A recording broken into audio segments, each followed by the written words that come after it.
हाँ बच्चों चलो अभी पेपर का क्वेश्चन नंबर 1 एंड पेपर का क्वेश्चन नंबर 2। हाँ जरा मैं पेपर सामने रखूँ इधर, ये देखो पेपर का क्वेश्चन नंबर 1 और क्वेश्चन नंबर 2, इधर देखो। क्वेश्चन नंबर 1 कंप्लीट ऑब्जेक्टिव्स, मतलब एक्सेल का true and false, visual basic MCQ 1, फिर ई कॉमर्स वापस ट्रू एंड फॉल्स और MCQ 1। इसका मतलब आपको जो 15 मार्क्स में ऑब्जेक्टिव्स आएगा उसके खाली दो ही फॉर्मेट है, एक तो ट्रू और फॉल्स और दूसरा MCQ 1 करेक्ट आंसर।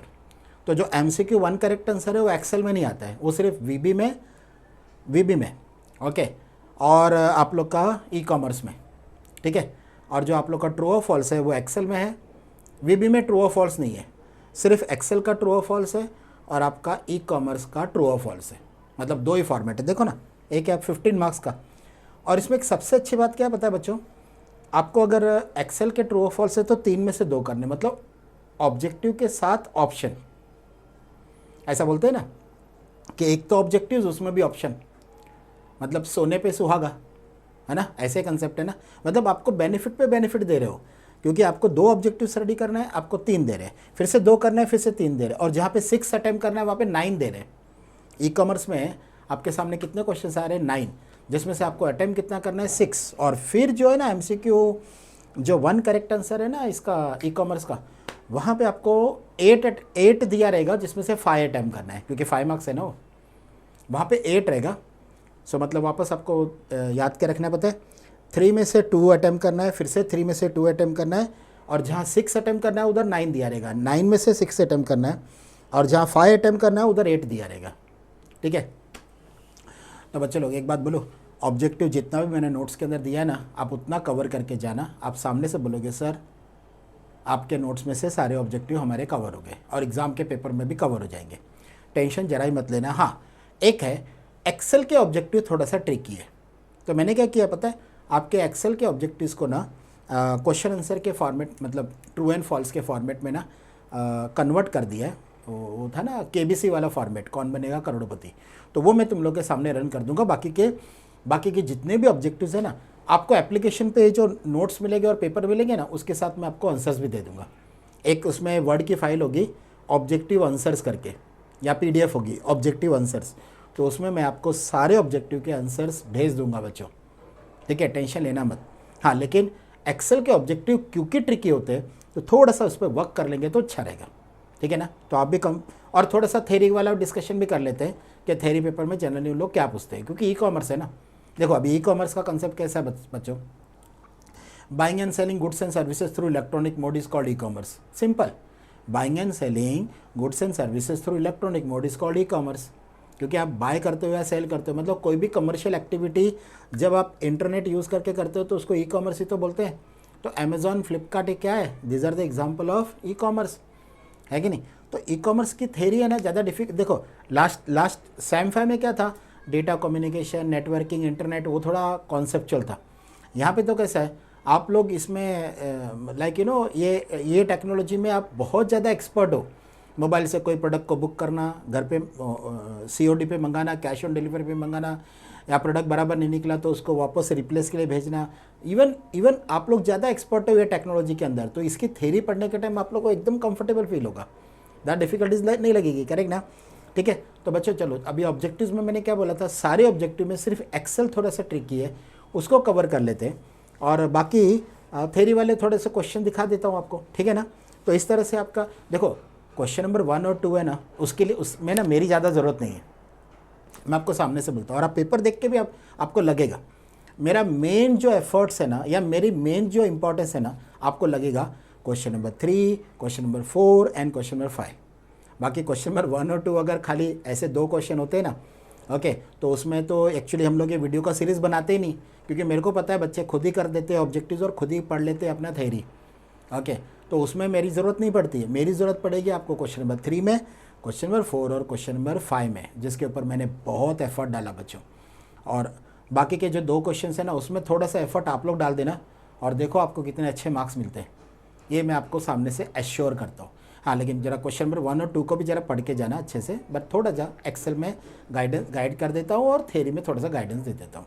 ठीक है बच्चों, तो मैंने ना आप लोग का जो इसमें जो एक्सेल के जो ऑब्जेक्टिव्स है ना, उसका एक ये बनाया मैंने, एक एप्लीकेशन में कन्वर्ट किया उसके ऑब्जेक्टिव्स को, तो ज़रा रन करके दिखा देता हूँ। ठीक है, ये रहा ट्रू एंड फॉल्स, मतलब एक्सेल में आप लोग को ट्रू एंड फॉल्स आएगा। ठीक है, ज़्यादा नहीं, कुछ 40-50 क्वेश्चन है, फटाफट सॉल्व कर लेते हैं और क्या, और थोड़ा सा थ्योरी वाला डिस्कशन कर लेते हैं। तो ये वाले सेशन में मैं आप लोग का सेम 6 को एंड कर दूंगा। ओके हाँ, लेकिन एप्लीकेशन पे आपके ये जितने भी मैंने पेपर्स वगैरह यूज़ किए ना, नोट्स वगैरह यूज़ किए, सारे के सारे मैं पुटअप कर दूंगा, तो टेंशन आपको लेने की ज़रा भी ज़रूरत नहीं। ठीक है बच्चा, चलो तो ट्रू एंड फॉल्स मैं यहाँ पे ऑन कर रहा हूँ, और यहाँ से जैसे मैंने रन किया ना, रन, तो देखो मैंने सारे क्वेश्चंस एक्सेल के 53 क्वेश्चंस है। इनफैक्ट ये वही अपने जो नोट्स के अंदर डाले हुए क्वेश्चंस है ना, ये वही क्वेश्चंस है। इसमें सिर्फ आपके सामने अभी क्वेश्चन आ रहा है, क्वेश्चन आंसर ट्रू है कि फॉल्स। ठीक है, तो आप लोग को क्या करना है पता है बच्चों, ये जो मेरी जो सीरीज़, मतलब ये जो 53 का क्वेश्चन का जो वीडियो है ना, इसमें मैं आंसर दूं उसके पहले आप है ना वीडियो को पॉज करके खुद आप इसको रीड करके एनालाइज करो। जैसे अभी ये फार्मूला में starts with any symbol, okay, तो अभी मैं आंसर डिस्प्ले करूंगा, बट आप इसकी जब प्रैक्टिस करोगे वीडियो पॉज कर देना, जैसे क्वेश्चन है वीडियो पॉज, और बाद में खुद सोचो फार्मूला कोई भी कैरेक्टर स्पेशल कैरेक्टर से स्टार्ट होता है? नहीं, फार्मूला हमेशा इक्वल टू से स्टार्ट होता है, तो कोई भी कैरेक्टर देने का चलता है क्या? नहीं चलता है, तो answer is what? False. Answer is what? False. ठीक है बच्चों, तो आपको जितने भी मैं आंसर्स यहाँ पे दूंगा ना, आप जब प्रैक्टिस करोगे तो क्वेश्चन के सामने रुकना, खुद एनालाइज करना, सोचना कि इसका आंसर क्या है, और फिर आंसर मैच करना कि सर ने जो दिया वो आंसर क्या है और हमारा आंसर क्या था। ठीक है, चलो next. Worksheet can be linked, किसी और वर्कशीट के साथ जब हम लोग लिंक करते हैं ना, with each other only if they are in the same workbook. मतलब ये क्या बोल रहा है पता है, एक ही वर्कबुक की वर्कशीट आपस में लिंक होती है, किसी और वर्कबुक की शीट यहाँ पे लिंक होती नहीं है। बच्चों ऐसा नहीं है, आप है ना अलग अलग वर्कबुक की शीट्स को भी लिंक कर सकते हो। तो इसने क्या बोला है, इसने बोला है कि सेम वर्कबुक का ही होगा, तो ये गलत बोल रहा है। गलत बोल रहा है मतलब फॉल्स, दूसरी वर्कबुक की भी वर्कशीट लिंक हो जाती है। ठीक है बच्चों, when worksheet in one workbook is linked, मतलब sheet 1, sheet 2, sheet 3 with another worksheet in the same workbook, then the workbook name, जो आपकी वर्कबुक का नेम है ना, फाइल का नाम, अरे वर्कबुक का नेम मतलब फाइल का नाम, does not appear in the linked formula. बराबर है, क्यों डिस्प्ले करेगा? क्योंकि देखो एक ही वर्कबुक है, एक ही वर्कबुक की आप दो शीट आपस में लिंक कर रहे हो, तो फाइल का नाम क्यों आएगा? फाइल का नाम कब आएगा? जब वो किसी और वर्कबुक में से शीट लेते हो, तो किसी और वर्कबुक की शीट आएगी तो उसका नाम भी आएगा साथ में। ओके, तो अगर सेम होगा तो नाम नहीं आएगा। तो यहाँ पे लिखा है डज नॉट अपीयर, और ये सही बोल रहा है बच्चे लोग, ये सही बोल रहा है। सही बोल रहा है मतलब ट्रू, इट्स अ ट्रू। ठीक है ना। Next question number 3, a template has a file name extension XLTX। बच्चे लोग ये याद कर लो कि आपका जो टेम्पलेट है ना, उसका एक्सटेंशन यही है, XLTX। पहले एक्सटेंशन 3 कैरेक्टर्स के होते थे, बट अब नए वर्जन में एक्सटेंशन 4 कैरेक्टर्स के हो गए। तो you have to remember template का एक्सटेंशन है XLT, T मतलब टेम्पलेट, करेक्ट ना। तो आप लोग ज़रा याद रखो, क्योंकि नॉर्मल फाइल का एक्सटेंशन ऐसा होता है XLS, बट ये आपका XLTX, करेक्ट ना। तो ये सही बोल रहा है, इट इज़ अ ट्रू। फिर named range are absolute reference. बच्चे लोग पता है आप लोग को एब्सोल्यूट रेफरेंस किसको बोलते हैं? जिसमें डॉलर आता है। तो आप एक्सेल में कभी भी सिलेक्ट करके किसी रेंज को नाम दे दो। नेम्ड रेंज मतलब क्या? देखो एक क्वेश्चन आता है default range, default range absolute अगर क्वेश्चन आया ना, क्या डिफ़ॉल्ट रेंज एब्सोल्यूट रेफरेंस होता है? बच्चे लोग नहीं, तो अभी फॉल्स बोल देना। ठीक है, जो डिफ़ॉल्ट है वो रिलेटिव होता है। रिलेटिव मतलब क्या? Without dollar. रिलेटिव मतलब क्या? Without dollar. अरे ये तो एब्सोल्यूट है, एब्सोल्यूट मतलब विद डॉलर। तो जब आप किसी रेंज को नाम देते हो ना, तो एक्चुअली डॉलर में आता है। तो ये सही बोल रहा है, यस ये सही बोल रहा है, एब्सोल्यूट में आता है, मतलब answer is true, answer is true. ठीक है, फिर question number 5, worksheet created with a template can have the same formatting but can not B pre defined formula, can not use the pre defined formula. ऐसा नहीं है, आप template में से जब अपनी खुद की फाइल बनाओगे ना, तो प्री डिफाइंड फार्मूलाज मतलब आपके sum, average, sum if, count if नहीं हमने प्रैक्टिस किया था, वो हम लोग कुछ भी उसके अंदर यूज़ कर सकते हैं, क्योंकि हमने सेव एज करके अपनी फाइल दे दी। टेम्पलेट यूज़ किया बट हमने अपनी फाइल दे दी। तो यहाँ पे लिखा है कैन नॉट, इसका मतलब ये गलत बोल रहा है, can be, so can be used as a predefined formulas. हम लोग जब टेम्पलेट से अपनी फाइल बनाते हैं ना, तो वो अपनी इंडिपेंडेंट फाइल बन जाती है। अब अपनी इंडिपेंडेंट फाइल में हम लोग अपने लेफ्ट यूज़ करें, राइट यूज़ करें, सम इफ यूज़ करें, काउंट इफ यूज़ करें, जो भी यूज़ करना है, वी लुकअप यूज़ करना है, एच लुकअप यूज़ करना है, बिंदास यूज़ करो, कोई टेंशन नहीं।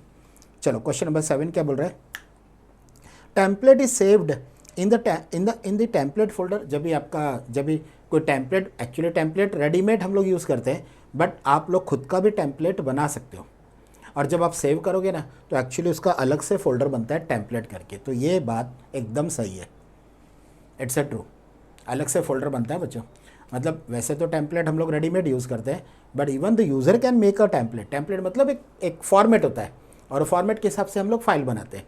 जैसे कैलेंडर का टेम्पलेट, फिर इनवॉइस का टेम्पलेट। मैं अगर इनवॉइस का टेम्पलेट लूँगा तो इनवॉइस का फॉर्मेट मेरे को डिज़ाइन करने की ज़रूरत नहीं, वो मेरे को पहले से फॉर्मेट दे देगा, सिर्फ मेरे को अंदर जाके अपना डेटा देना है, और इनवॉइस डिज़ाइन कर लेना है। उसको टेम्पलेट बोलते हैं बच्चे, उसको टेम्पलेट बोलते हैं, ठीक है। An external reference is reference to the cell to another Excel worksheet. मतलब जो एक्सटर्नल रेफरेंस होता है ना, तभी वो अनदर एक्सेल वर्कबुक होगा तो ही बोलेंगे, बराबर बोलेंगे, क्योंकि अगर सेम वर्कबुक में तो एक्सटर्नल कैसे हुआ, तो इंटरनल हो गया। तो ये कहीं ना कहीं सही बोल रहा है। क्वेश्चन नंबर 9, ठीक है। A dependent workbook content link to another workbook, सही ना? क्योंकि अगर एक दूसरे के ऊपर डिपेंड नहीं है तो आप लिंकिंग का फ़ायदा क्या? देखो एक सिंपल सी बात है, अगर आप कोई चीज़ परचेस कर रहे हो तो आपकी इन्वेंट्री प्लस होगी, आप कोई चीज़ सेल कर रहे हो तो आपकी इन्वेंट्री लेस होगी। तो इसका मतलब all purchase, sales and inventory are dependent to each other. तो जब डिपेंडेंट होगी तो ही लिंक होगी ना। अगर कोई इंडिपेंडेंट है, किसी एक दूसरे के साथ डिपेंड नहीं है, तो आप लिंक क्यों करोगे उसको? आप लिंक कभी करोगे व्हेन द वर्कशीट्स आर या workbooks are dependent to each other, sales, purchase और इन्वेंट्री। ये तीनों का देखो ना लॉजिक, देखो सेल किया तो इन्वेंट्री लेस होगी, परचेस किया तो इन्वेंट्री प्लस होगी, तो एक दूसरे के ऊपर डिपेंडेंट हो गए, तो डेफिनेटली आपको लिंकिंग का फॉर्मूला देना ही पड़ेगा इसमें। Question number 10, there is no drawback for linking workbook. नहीं, ड्रॉबैक है।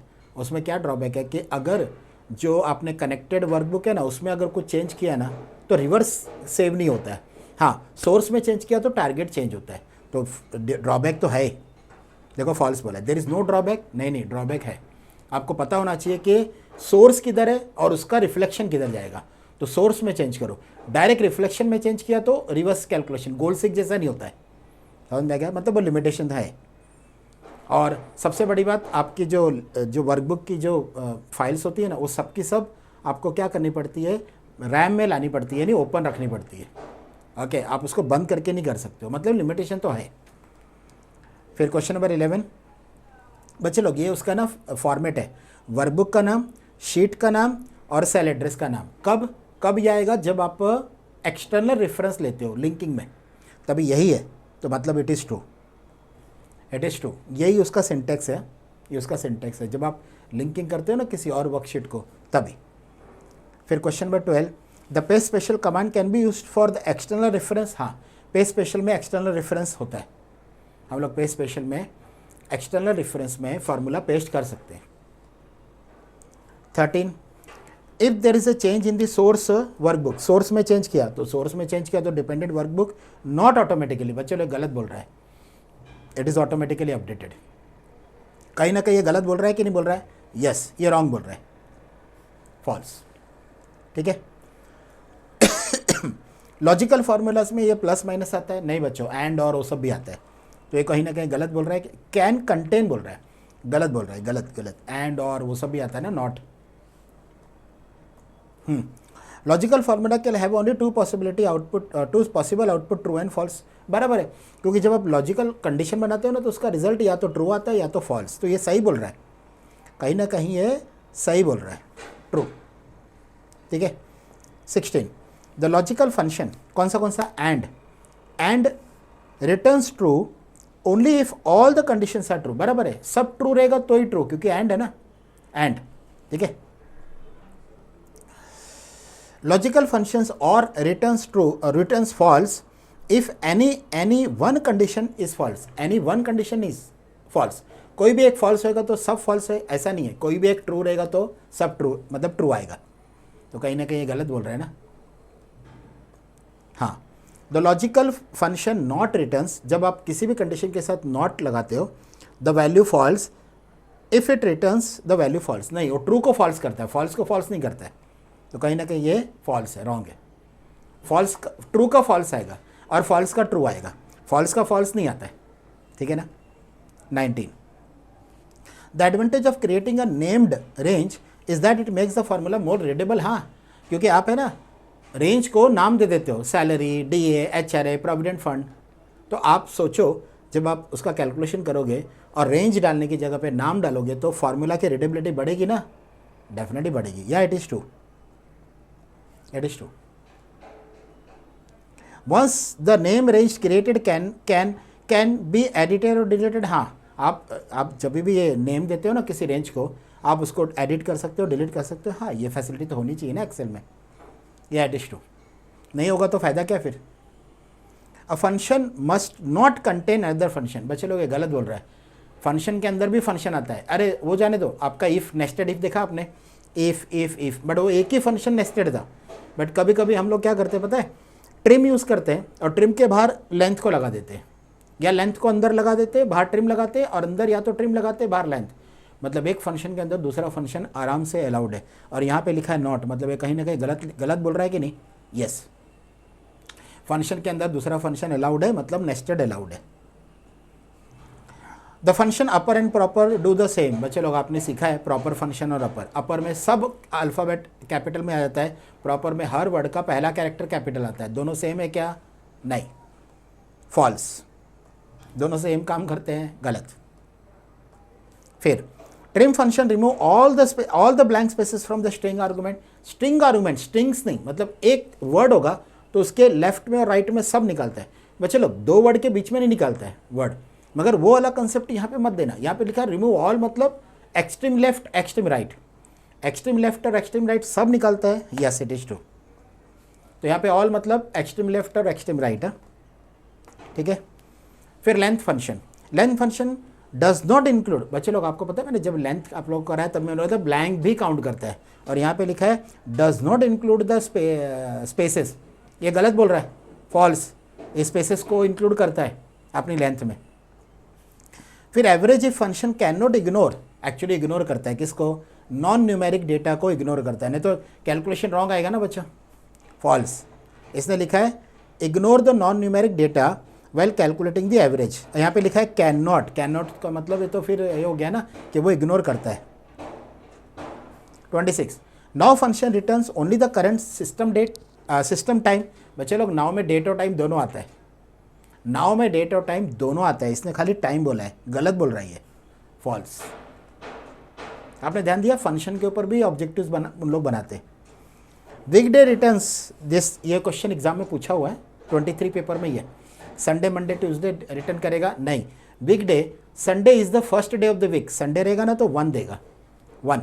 ओके, तो वीकडे ये नहीं 1 2 3 4 देता है, संडे इज द फर्स्ट। तो ये गलत है, ये आउटपुट है ही नहीं, दिस इज रॉन्ग। फिर काउंटे और count blank function applied over range will always return the same value. कैसे रिटर्न करेगा? जो ब्लैंक सेल है उसका आंसर अलग होगा और जो सेल में वैल्यू उसका आंसर अलग होगा, दोनों सेम कैसे हो सकता है? फॉल्स। ठीक है। फिर फिफ्थ, लार्जेस्ट नंबर अगर निकालना है तो लार्ज में कॉमा 5 करके, तो मालूम है highest, second highest, third highest, उसके लिए हम लोग लार्ज तो यूज़ करते हैं क्योंकि मैक्स तो खाली आपको हाईएस्ट वैल्यू देता है। तो it is true, it is true. फिर यहाँ पे देखो बच्चे लोग, ये बहुत ट्रिकी क्वेश्चन है। लिखा है स्मॉल, रेंज के बाद कॉमा 10, बट कॉमा 10 है तो ऊपर क्या दिया पता है? लार्जेस्ट नंबर देगा आउट ऑफ 10। बच्चे लोग ये बहुत ही ट्रिकी क्वेश्चन है, तो आप ध्यान से देखो। स्मॉल में अगर मैं 10th स्मॉलर लूँ और 10 ही नंबर है तो मेरे को हाईएस्ट मिलेगा ही मिलेगा। बच्चे लोग ये बहुत इंपॉर्टेंट क्वेश्चन है, ध्यान में रखना ये वाले क्वेश्चन नंबर 30 को, बिकॉज ये ट्रिकी है। स्मॉल लिखा है बट मेरे को लार्जेस्ट क्यों देगा, क्योंकि 10 नंबर में मैं स्मॉल में 10वां देख रहा हूँ और मैं 10th देख रहा हूँ तो मेरा हाईएस्ट ही होगा ना वो, सिंपल। तो यह इट इज़ टू।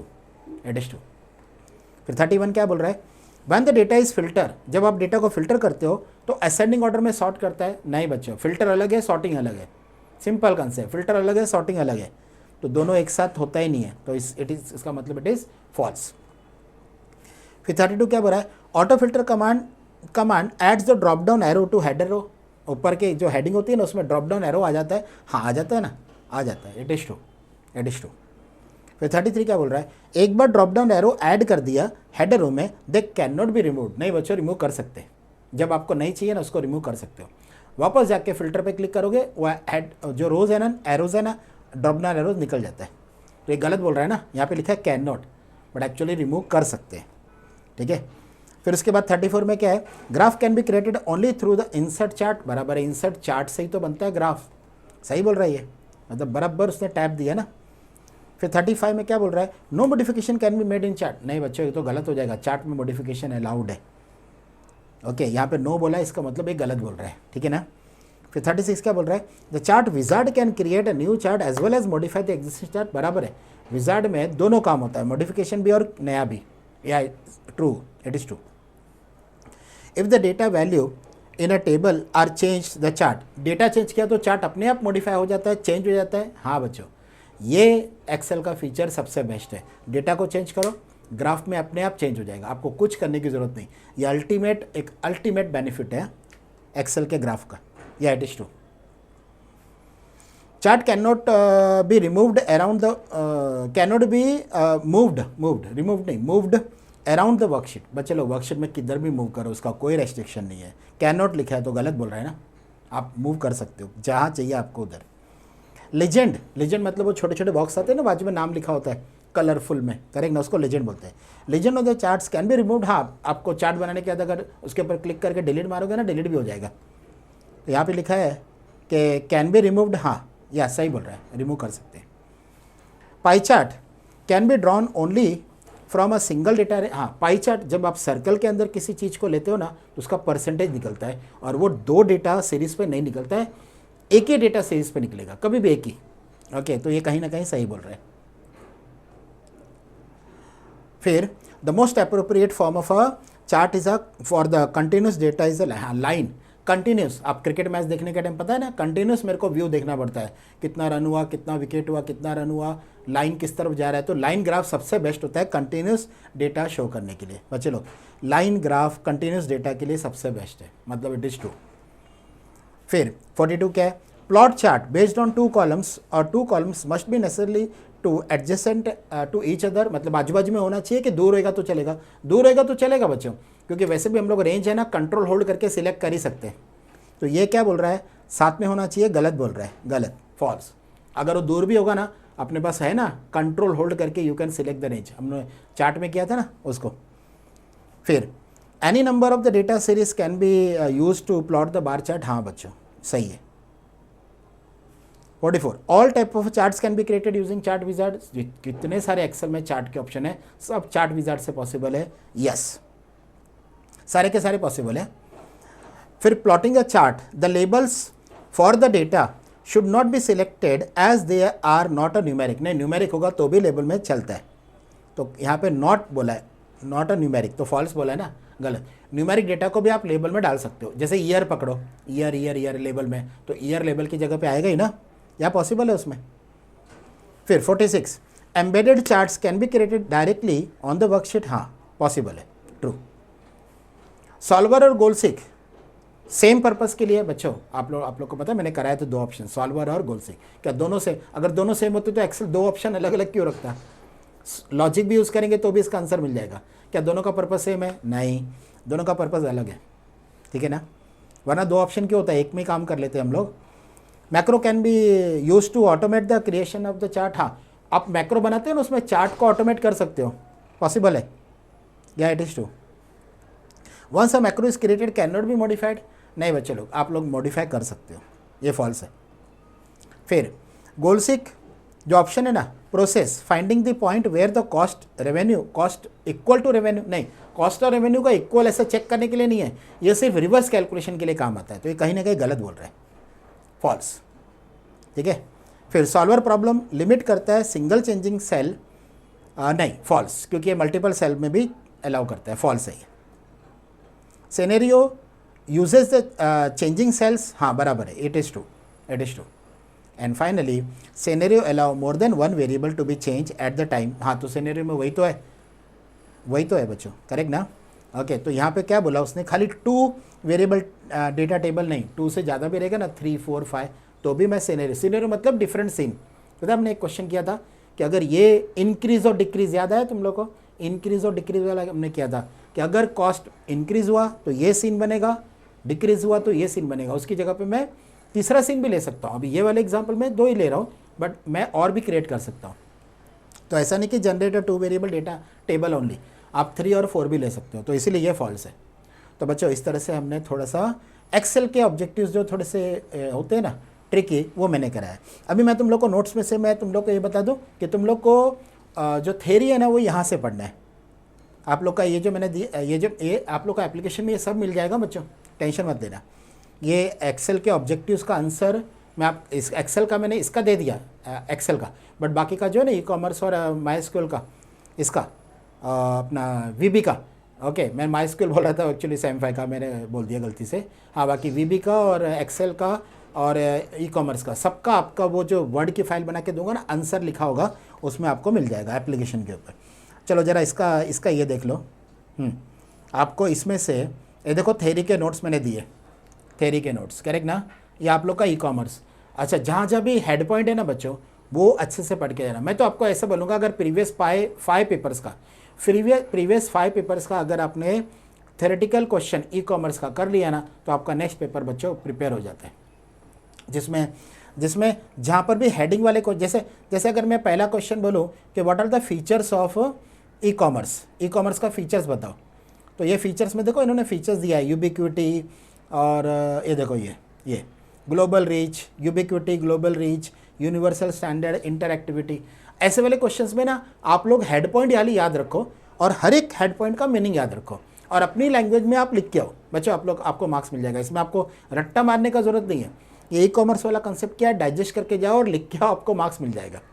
इसमें आप लोग एक्सपर्ट है बच्चों, इसके लिए आपको मेरी ज़रूरत नहीं पड़ेगी, मेरी ज़रूरत पड़ेगी आपको क्वेश्चन नंबर 3, क्वेश्चन नंबर 4 और क्वेश्चन नंबर 5 में। ठीक है बच्चों, तो ये था टोटल जर्नी SAM6 का। आपको कुछ भी जो भी स्टफ़ मैंने आपको पढ़ाते वक्त यूज़ किए ना, पूरे के पूरे स्टफ़ आपको एप्लीकेशन पे मिल जाएंगे।